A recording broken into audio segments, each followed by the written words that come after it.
Alhamdulillah wassalatu wassalamu ala Rasulillah wa ala alihi wa ashabihi wa man tabi'a hudah. Wa asyhadu an la ilaha illallah wahdahu la syarika lah wa asyhadu anna Muhammadan abduhu wa rasuluh. Pembahasan terakhir tadi siang menjelang zuhur adalah pada poin ke-8,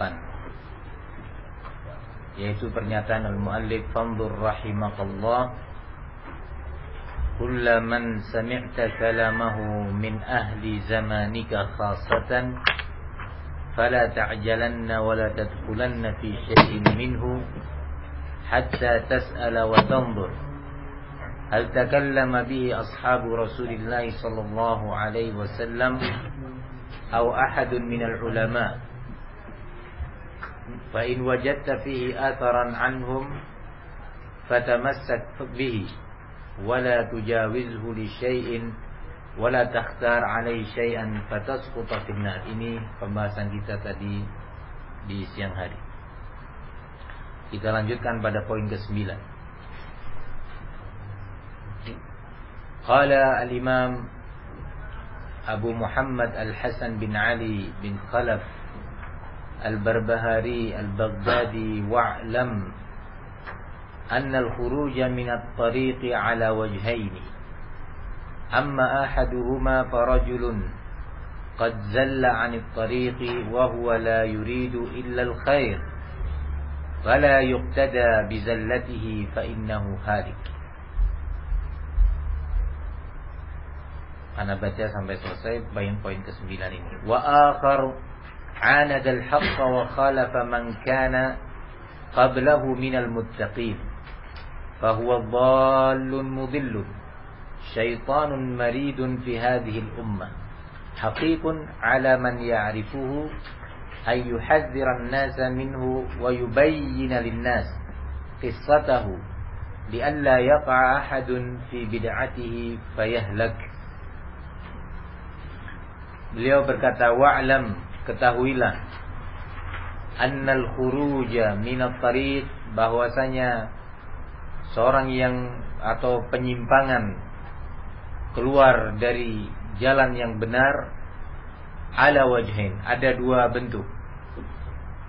Nah, penyimpangan al-khuruj, yakni penyimpangan minat tariq, dari jalan yang lurus, dari jalan yang benar, ada dua bentuk.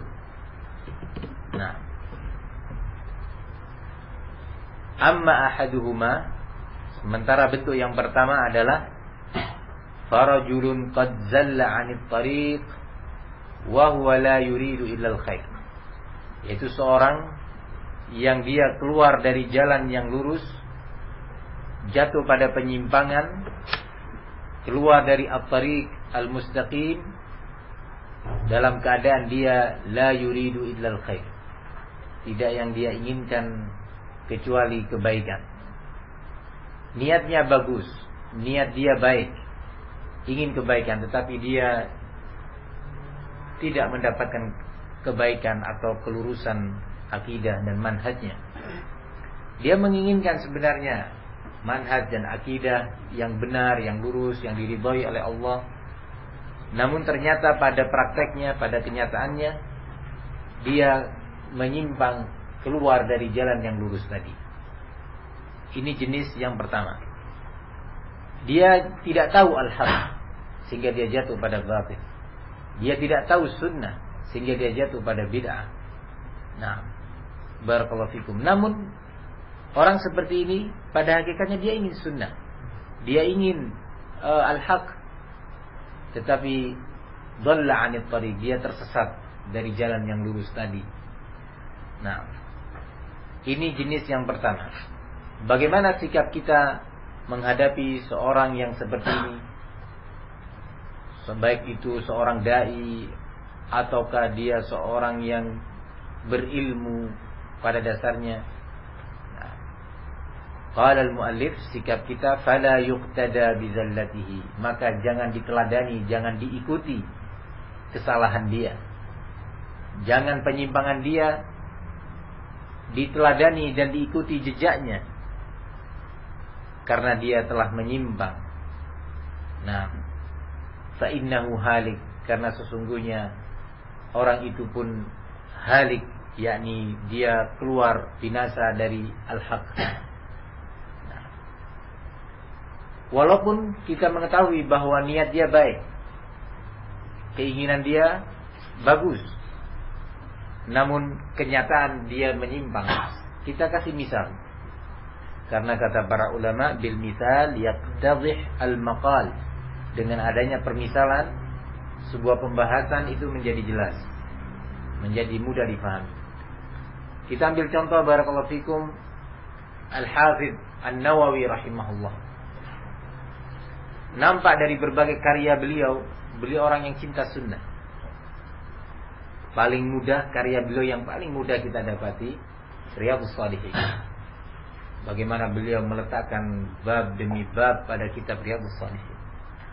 Di sana ada bab wujub ittiba' sunnah, bab tentang kewajiban mengikuti sunnah. Dan di situ ada bab at-tahdzir minal bid'ah, memperingatkan dari bid'ah, memberi tahdzir terhadap bid'ah. Nah, di situ beliau menyebutkan tentang kewajiban mengikuti Al-Quran, dalil-dalil Al-Quran dan sunnah Rasul sallallahu alaihi wasallam. Nah, ikhwani fiddin rahimani wa rahimakumullah. Bahkan beliau menyebutkan di situ bab tentang haramnya ghibah, ya. Bab ma yuhramu minal ghibah, ya. Tentang hal-hal yang diharamkan ghibah padanya. Kemudian dilanjutkan dengan bab berikutnya, bab ma yubahu minal ghibah, bab jenis ghibah yang diperbolehkan, yakni menjelaskan tentang ahlul bid'ah atau ahlul batil. Itu Imam Nawawi rahimahullah berupaya sekali untuk mengikuti sunnah. Namun subhanallah, beliau hidup di masa yang didominasi oleh akidah Asy'ariyah. Guru-gurunya, teman-temannya, orang di sekitarnya, kanan kiri beliau orang-orang Asy'ariyun. Beliau belajar kepada para masyayikh Asy'ariyyin. Waalaikumsalam warahmatullahi wabarakatuh. Nah, beliau belajar kepada masyayikh Asy'ariyyin. Namun oleh karena itu beliau tidak bisa melepaskan dari akidah Asy'ariyah. Dalam beberapa karyanya seperti Syarah Muslim karya Nawawi rahimahullah, syarah yang luar biasa, manfaatnya besar sekali. Namun sayang beliau jatuh pada kesalahan-kesalahan takwil terhadap beberapa sifat-sifat Allah Subhanahu wa taala. Nah, takwil terhadap beberapa berita-berita gaib. Nah, bagaimana sikap kita menghadapi yang seperti ini? Al-Imam Al-Barbahari memberikan sebuah pedoman bagi kita. Qala fala yuqtada bizallatihi. Jangan diikuti kesalahan dia. Nah, jangan diikuti.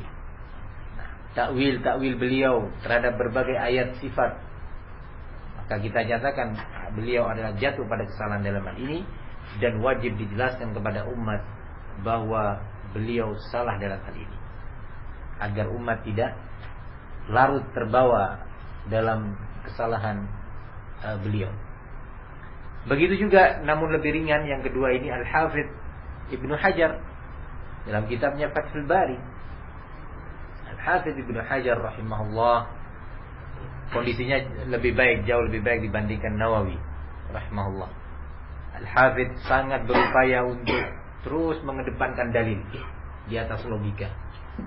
Di dalam Fathul Bari beliau tidak jarang membantah Asy'ariyah. Nah, sangat berupaya. Nah, sebagai beliau menyebutkan misalkan tentang hadis ini, sebagian ulama ada yang berpendapat begini, maksudnya dari kalangan Asy'ariyah. Sebagian ada yang menyatakan begini, sebagian ada yang menyatakan wajib mengikuti salaf. Pendapat ketiga ini adalah yang benar. Itu atau yang semakna dengan ini terjadi di Fathul Bari.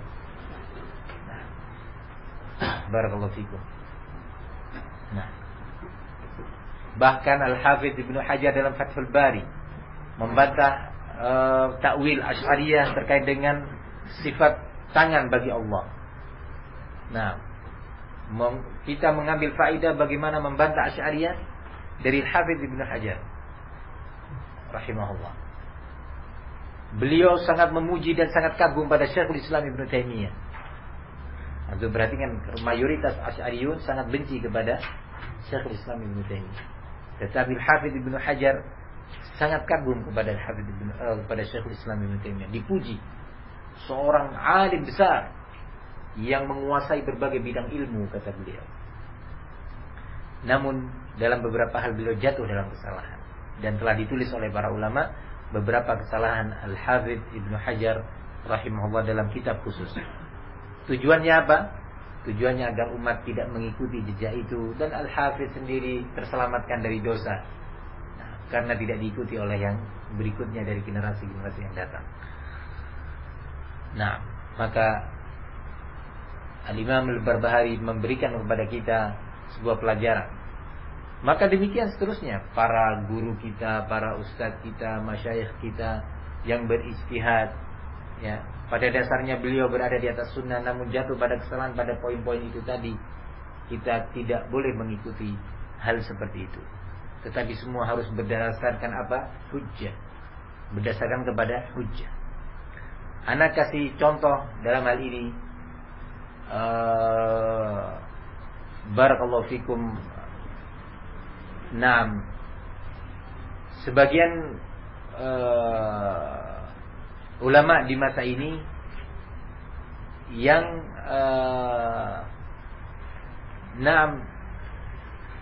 dimanfaatkan tazkiyahnya oleh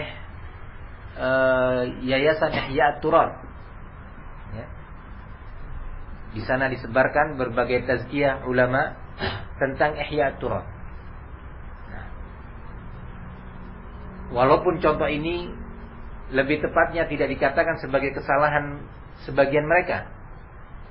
Nah, tazkiyah itu rekomendasi, di mana sebagian rekomendasi itu berisi bahwa Yayasan Ihya At-Turab memiliki program yang baik, mengumpulkan zakat kaum muslimin dan sodako-sodako dari para donatur, para muhsinin. Kemudian dana itu dibagikan untuk umat Islam di dunia ini, untuk membangun masjid, pondok pesantren, ma'had. Kemudian gaji bagi para duat, para dai, anak-anak yatim dan yang semisalnya. Ada tazkiyah dari Syekh bin Baz, ada tazkiyah dari Syekh Abdul Muhsin Abbad, ada dari Syekh Shalih Fauzan. Nah, kadang-kadang Ihya At-Turab datang meminta rekomendasi untuk mencetak sebuah buku, sebuah kitab, ya, kepada seorang syekh. Maka syekh mengizinkan, saya izinkan untuk Yayasan Ihya At-Turab mencetak buku ini dan ini. Nah, sebagian pihak menyatakan bahwa itu perhatikan, para ulama sudah mentazkiyah Ihya At-Turab. Maka dengan ini kenapa kita mempermasalahkan Ihya At-Turab? Antum lebih berilmu dibanding ulama? Jika kita ditanya seperti itu, tentu jawabannya tidak. Kita tidak lebih berilmu dibandingkan ulama tentunya. Tetapi bagaimanapun juga ulama kita itu adalah manusia. Nah, manusia itu tidak tahu yang gaib. Nah, barakallahu fikum. Nabi SAW saja, Rasul. Nah, manusia biasa tapi diwahyukan kepada beliau oleh Allah. Manusia biasa tetapi menerima wahyu. Ulama manusia biasa tidak menerima wahyu. Ya, apa kata Nabi? Beliau menyatakan, innama ana basyarun. Nah, wa innakum latahtasimuna ilayya. Fala'alla ba'dakum alhana bihujajihi min ba'd. فقضيت له بحق أخيه فمن قضيت له بحق أخيه فلا يأخذه فإنما قطعت له قطعة من النار. Aku manusia biasa, kalian mengadukan berbagai perselisihan yang terjadi di antara kalian kepadaku. Bisa saja sebagian pihak lebih pandai di dalam menyampaikan hujahnya dibandingkan yang lain, sehingga aku memutuskan, menghukum bahwa kebenaran bersama si fulan. Padahal tidak demikian. Bukan kebenaran bersama si fulan. Nah, barang siapa yang aku putuskan bahwa kebenaran untuknya padahal tidak demikian, maka jangan diambil keputusanku tadi. Sesungguhnya aku memberikan padanya potongan dari api neraka. Nah, Rasul manusia biasa. Nah, ketika kaum munafikin membangun masjid Dirar yang kisahnya disebutkan di dalam surat Taubah, mereka membangun masjid yang memang tujuannya adalah untuk mengintai gerak-gerik Rasulullah dan para sahabatnya. Kemudian memberi kesempatan pada kaum kufar untuk berkonsolidasi, melakukan pembenahan kekuatan mereka. Dan yang ketiga, memecah belah kaum muslimin. Dibangunlah masjid yang kemudian Allah namakan dengan Masjid Dirar. Ketika masjid itu sudah selesai dibangun, mereka munafikin datang kepada Nabi, ya Rasul, kami dirikan masjid ini untuk orang-orang tua yang tidak mampu datang ke masjidmu ya Rasul, atau orang-orang yang sakit wahai Nabi. Nah, maka kami minta tolong kepada engkau wahai Rasul untuk bisa walaupun sekali sholat di masjid kami. Kata orang sekarang sebagai peresmian, meresmikan masjid. Nah, tolong ya Rasulullah, sholatlah di masjid kami. Tujuannya apa? Supaya banyak sahabat terpesona, tertarik. Wah, Rasulullah sholat di masjid itu, berarti masjid itu sah, ya, mu'taraf. Nah, diakui oleh waliul amr. Nah, ya, hampir-hampir Rasulullah memenuhi keinginan munafikin ini. Hampir-hampir Rasulullah menyatakan, ya, aku akan sholat di situ. Subhanallah, ketika Rasulullah dalam perjalanan pulang dari sebuah peperangan, turun ayat Al-Quran. Coba, Nabi sebagai manusia biasa, tapi wahyu turun. La taqum fihi abadan, la masjidun ussisa ala taqwa min awwali yawm haqqu an taquma fihi. Nah, jangan sekali-kali kamu melakukan sholat di masjid itu wahai Muhammad. Nah, jangan, kata Allah. Subhanallah, Nabi tersentak dengan itu. Datang wahyu, ya. Hampir-hampir Nabi mengabulkan, memenuhi keinginan munafikin. Jadi, ikhwani fid din, azani Allah wa iyyakum. Begitu juga rekomendasi para ulama. Ulama manusia biasa. Disebutkan oleh masyayikh kita, Syekh Muqbil Al-Wadi'i rahimahullah, begitu juga Syekh Ubaid Al-Jabiri dan yang selainnya, bahwa Ihya Turas datang menemui masyayikh tadi. Sudah lama tentunya. Mungkin sudah lebih dari atau hampir 20 tahun yang lalu mungkin. Datang menemui Syekh bin Baz, Syekh Shalih Fauzan, Syekh Abdul Muhsin dan yang lainnya, menyatakan, ya Syekh, kami sebuah yayasan datang dari Kuwait. Program kami adalah mengumpulkan dana-dana dari kaum muslimin, zakat, sedekah dan yang lainnya. Kemudian kami salurkan untuk kaum muslimin. Kami buat sumur bor buat mereka di Afrika, di Somalia, di mana, di Asia. Kami membangunkan masjid ya Syekh. Kami membagikan buku-buku agama. Kemudian seterusnya disebutkan.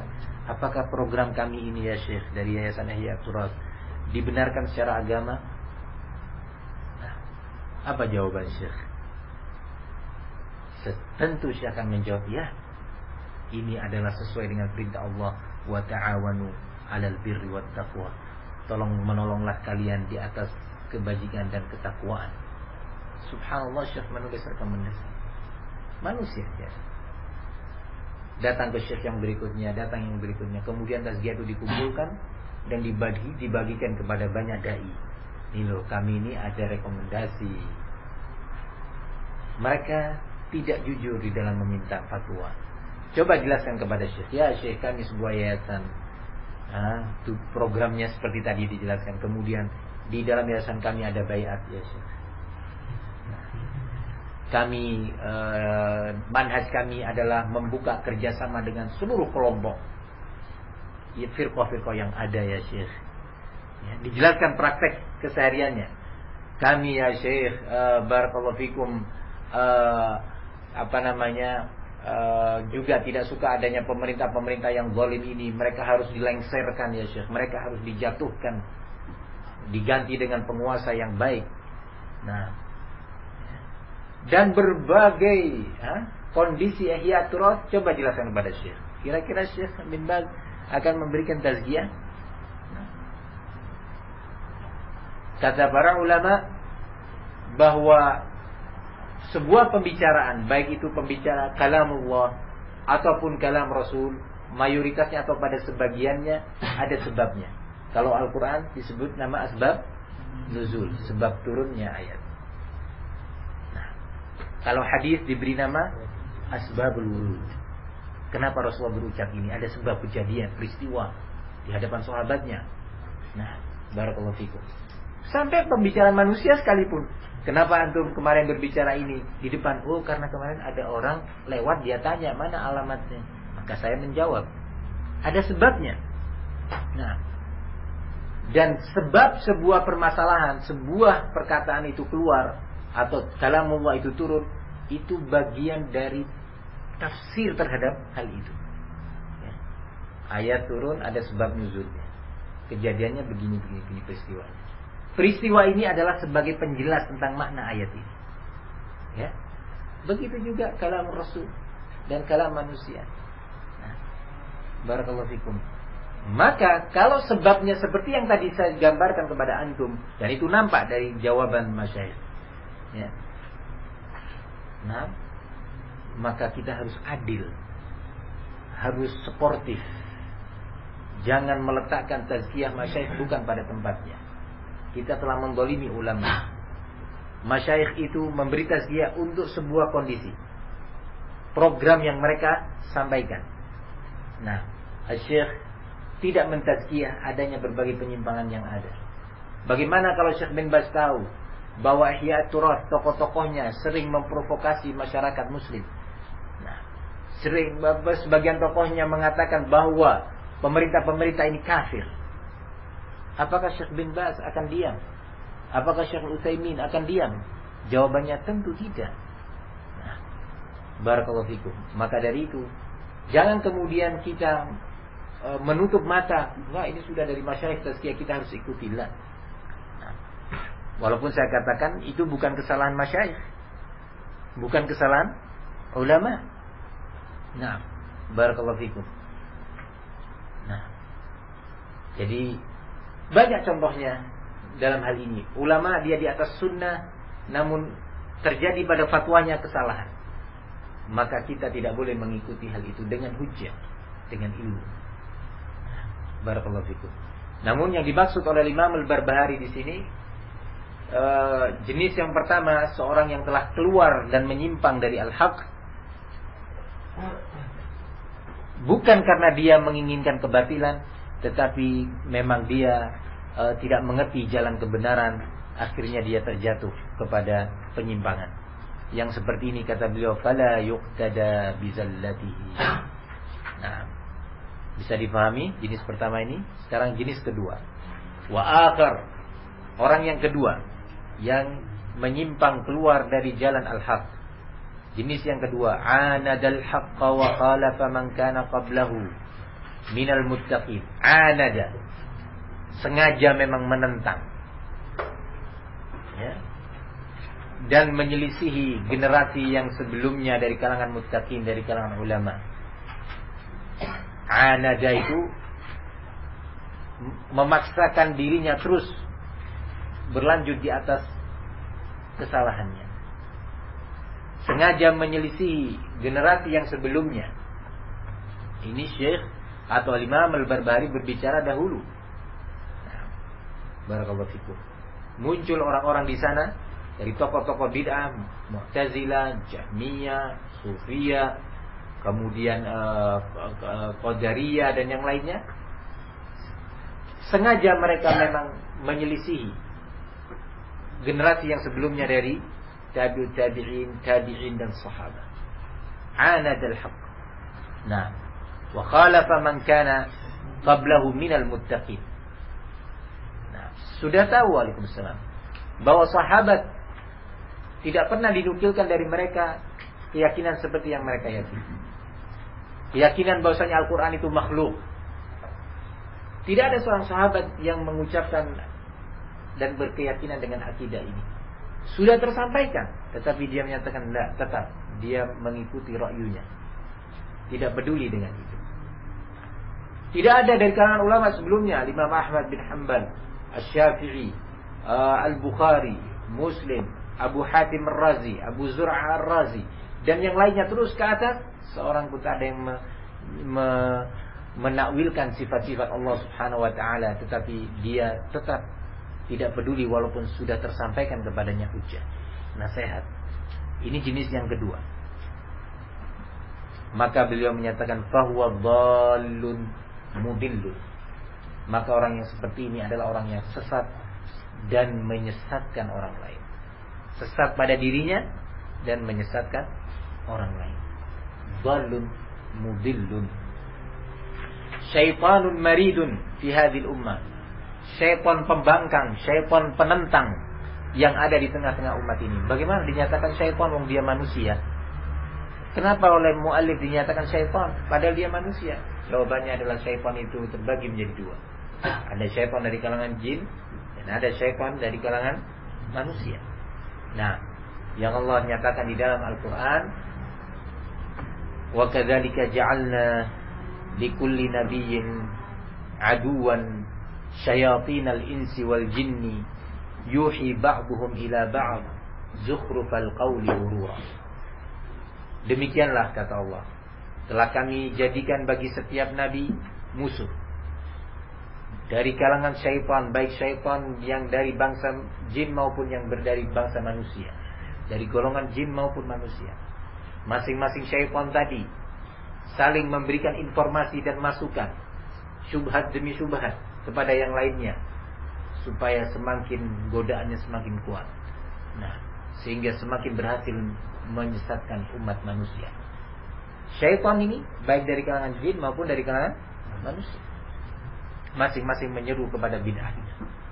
Nah, ini jenis yang kedua. Nah, lalu bagaimana sikap kita terhadap jenis yang kedua ini? Al-Imam Al-Barbahari rahimahullah melanjutkan, haqiqun ala man ya'rifuhu an yuhadziran nas minhu. Maka wajib, haqiq itu maknanya wajib, atas pihak atau seorang yang mengetahui kondisi orang yang menyimpang dan terus menerus dalam penyimpangannya, tidak peduli, tidak mau menggubris nasihat dan hujjah. Wajib atasnya untuk memberikan tahdzir, peringatan kepada manusia dari bahaya orang tadi. Nah, wa yubayyin lin-nasi qissatahu, dan menjelaskan kepada umat ini tentang penyimpangan-penyimpangannya. Tahdzir, kemudian penjelasan tentang penyimpangan-penyimpangannya. Kenapa? Qala li alla yaqa'a ahadun fi bid'atihi fayahlak. Agar tujuannya tak seorang pun dari manusia dari umat ini yang terjatuh juga pada penyimpangan orang tadi, sehingga akhirnya dia pun binasa. Nah,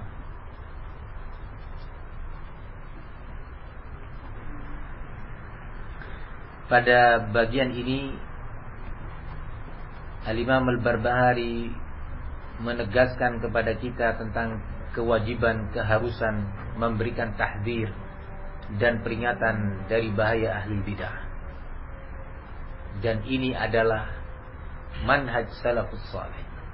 Al-Imam Al-Barbahari, beliau adalah murid dari murid Al-Imam Ahmad. Jadi tingkatan beliau itu adalah murid dari para muridnya Al-Imam Ahmad.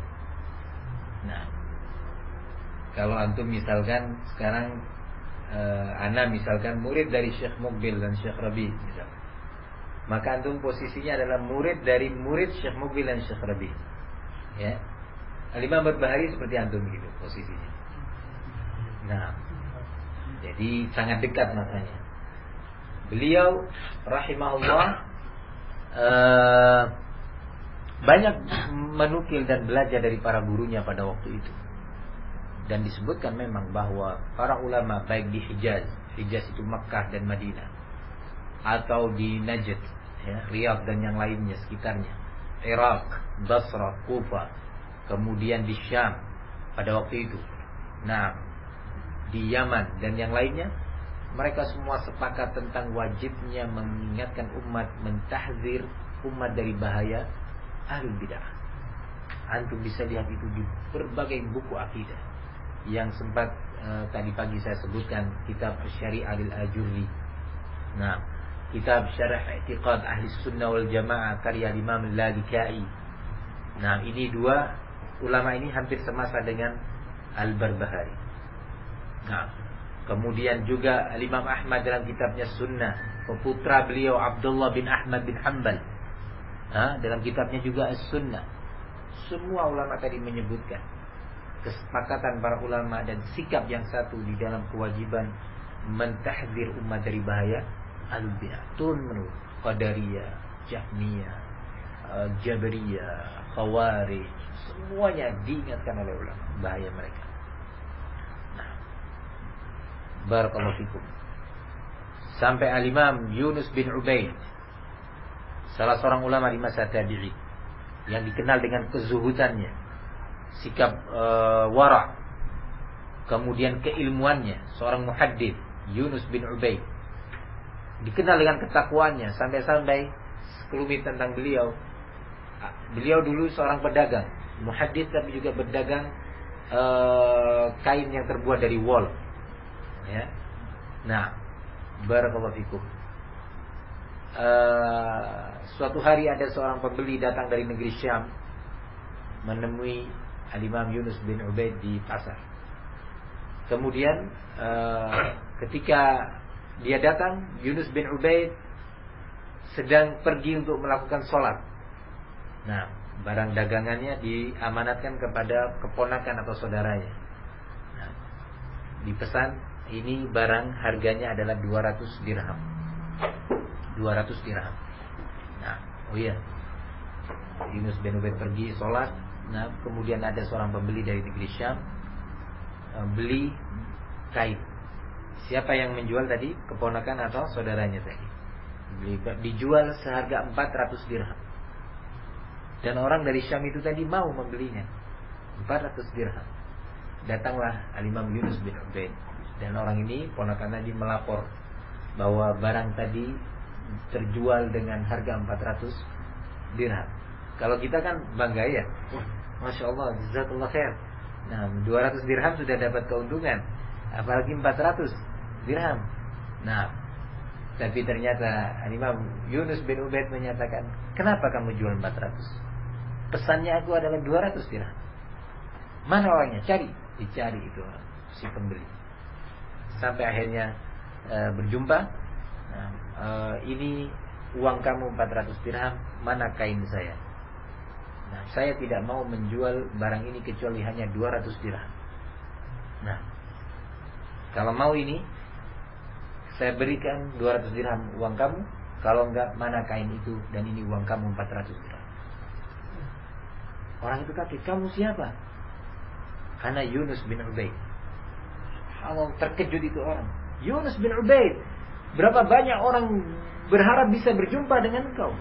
Nah, kami dahulu di negeri Syam jika berperang melawan kufar, bertempur melawan orang-orang kafir, dan kami terdesak, ya, sempat dipukul mundur oleh orang-orang kafir. Nah, kami berdoa kepada Allah dengan menyebut, Ya Rabba Yunus bin Ubaid, wahai Rabbnya Yunus bin Ubaid. Nah, berikan kepada kami jalan keluar. Tidak meminta kepada Yunus bin Ubaid, tidak berdoa kepada Yunus, tapi meminta kepada Allah dengan menyebut nama siapa? Yunus bin Ubaid.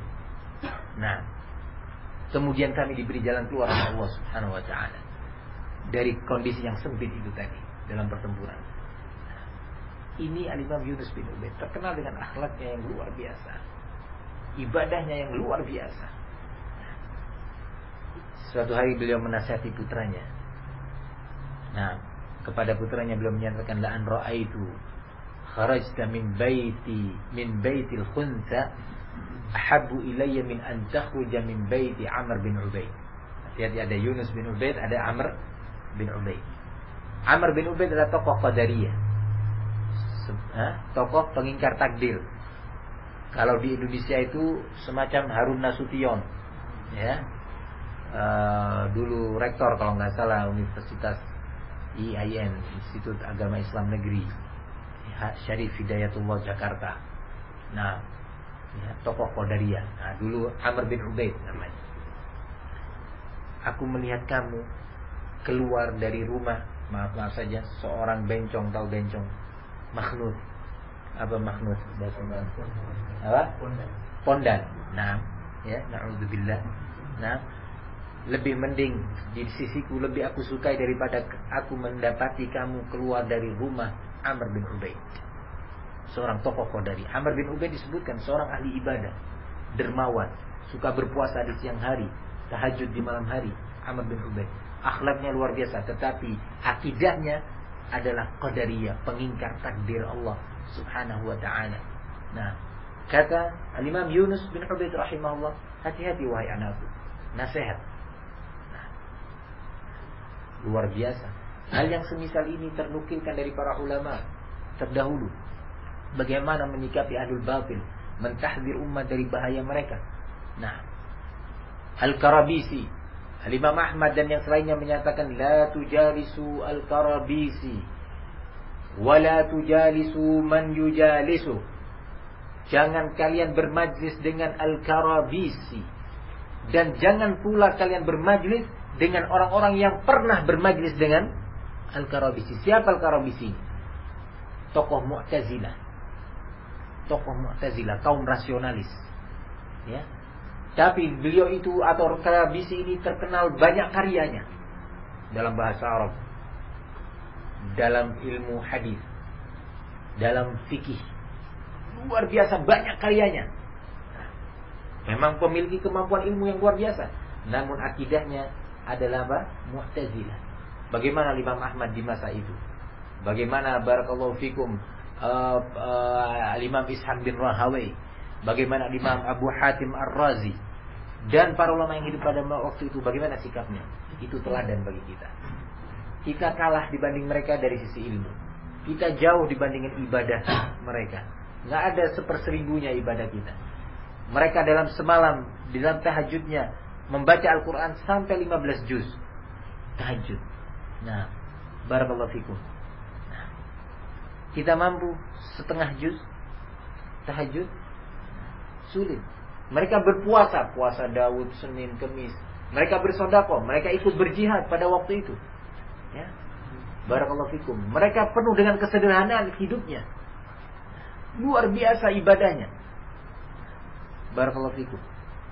Kalau antum mungkin melihat wajah-wajah mereka, begitu melihat wajahnya, antum akan bangkit semangat ibadahnya, karena nampak kekhusyuan itu pada ibadah, pada wajah-wajah mereka.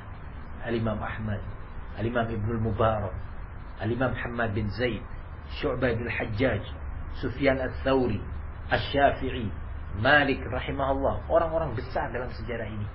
Nah, ikhwani fid din, rahimani wa rahimakumullah. Al-Imam Malik ketika ada seorang yang mencoba mempertanyakan, ingin mengingkari, bertanya-tanya tentang sifat Allah, sifat al-istiwa. Mungkin antum sudah tahu tentang itu. Tentang seorang yang datang kepada Imam Malik, kemudian qala ya Malik, Rabbuna yaqul ar-Rahmanu 'alal 'arsy istawa, kaifa istawa? Allah mengabarkan bahwa Ar-Rahman itu beristiwa di atas arsy. Bagaimana sih bentuk istiwa itu? Imam Malik itu berkeringat sampai diberi pertanyaan seperti itu, berkeringat. Nah, keningnya. Akhirnya beliau menyatakan, qala al-istiwa'u ma'lum wal kayf majhul wal imanu bihi wajib was su'alu anhu bid'ah, qala akhriju hadzal rajul. Nah, sesungguhnya istiwa itu adalah sesuatu yang maklum, maknanya jelas. Tentang tata caranya istiwa itu tidak diberitakan oleh Allah Subhanahu wa taala, majhul. Beriman tentang sifat istiwa, bahwa Allah beristiwa di atas arsy adalah wajib. Bertanya tentang tata cara sistem istiwa itu adalah bid'ah, tidak pernah dilakukan oleh pendahulunya, pendahulu Imam Malik. Siapa? Tabi'in dan sahabat Nabi radhiyallahu anhu. Maka Imam Malik langsung dari majlis keluarkan orang ini. Karena memang ada di sana indikasi-indikasi bahwa orang ini memang suka bertanya dengan ilmu filsafat, ilmu kalamnya, logikanya. Keluarkan. dalam rangka menjaga murid-muridnya dan majlisnya dari kemungkinan masuknya syubhat Mu'tazilah. Nah, begitu ulama.